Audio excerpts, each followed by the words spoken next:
Bonjour, je m'appelle Valérie. C'est moi la designer derrière Inspire Création. Bienvenue sur ma chaîne. Aujourd'hui, je vais vous montrer à inclure les mailles en l'air du rang précédent. En fait, quand on travaille certains points et tout ça, des fois c'est plus joli de juste les inclure dans la première maille en fait. C'est vraiment juste pour la première maille. Par exemple, si j'ai mes brides de relief avant, comme ça. Là, on voit qu'ils sont tous en ligne. Comme ça, comme ça, comme ça, comme ça. On voit que mon côté est beau. Ici. Mais si on regarde, j'arrive à ma dernière maille. Là, j'ai ma dernière bride qui serait ici. Mais j'ai comme un petit moton de maille en l'air ici. Qui fait, si je le finis, là, sans m'en occuper,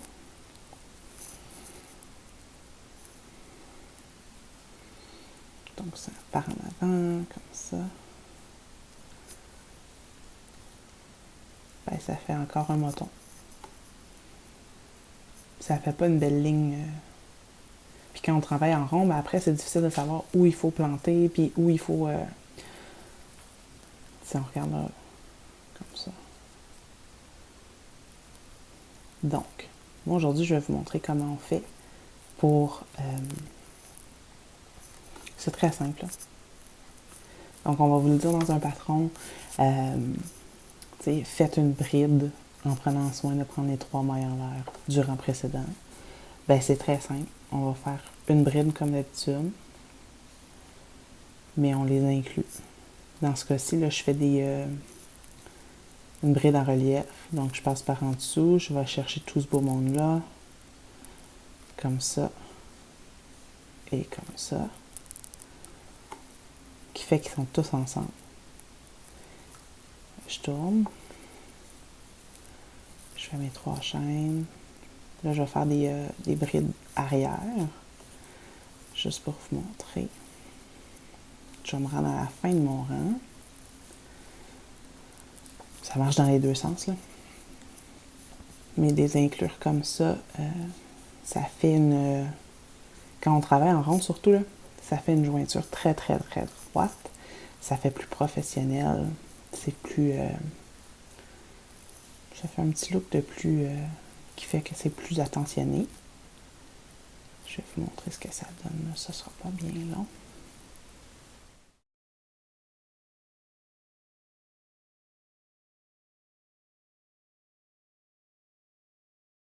Donc, j'arrive là à mes dernières. J'en ai une ici. J'en ai une ici. Comme ça. Puis là, j'aurai ma dernière. Plus les mailles en l'air de tantôt. Ici, là. Tout ça. Ce qu'on va faire, c'est qu'on inclut tout ce beau monde-là. Comme ça. Comme ça. Ça les pogne. Le mot est peut-être pas bien choisi, mais ça les prend en tapon comme ça. Puis notre ligne est toute droite, toute belle, des deux côtés. Comme ça. Je vais vous montrer un autre exemple. Donc, voici mes exemples, parce que je ne les avais pas sous la main. Ici, c'est le début d'une tuque. Voilà. On voit dessus, c'est noir, hein? Tu sais, on voit que mon début de rang est ici, parce que la bride en relief est un peu plus grosse. On voit-tu quelque chose? On va essayer de faire quelque chose comme ça. Ouais. La bride en relief est un peu plus large. Fait que quand j'arrive ici, je prends ces deux-là ensemble, puis je continue. Qui fait que j'ai pas une si grosse démarcation quand on regarde, mettons.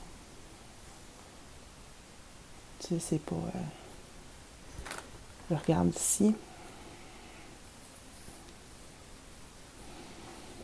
Il faut que j'achète. Elle est là. Elle est là ici. On la voit. Mais reste que ça fait quand même un plus beau look. que d'avoir les mailles là, qui vont traîner. On regarde ici.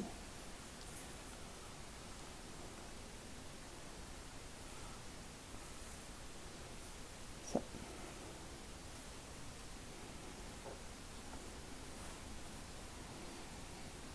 Voilà. Donc, c'était comment on prend les mailles en l'air en début de rang. Comme ça. Tout simplement. On va les chercher, on inclut tout ce beau monde-là. Et on continue. J'espère que vous avez aimé ça. J'espère que c'était clair, que vous avez bien compris. Si vous avez des questions, suggestions, commentaires, vous me les laissez dans la boîte, juste en bas. Là. Sinon, je vous invite à vous abonner avec le piton là, ici.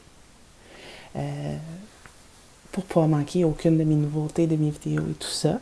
Si vous avez envie que je vous montre un point en particulier, si vous avez besoin d'apprendre quelque chose, vous me l'écrivez. Ça va me faire plaisir là, de voir si c'est faisable et tout ça. Donc, c'est tout pour moi aujourd'hui. Je vous souhaite une bonne journée, une bonne soirée ou une bonne nuit, ça dépend. Et je vous dis à bientôt.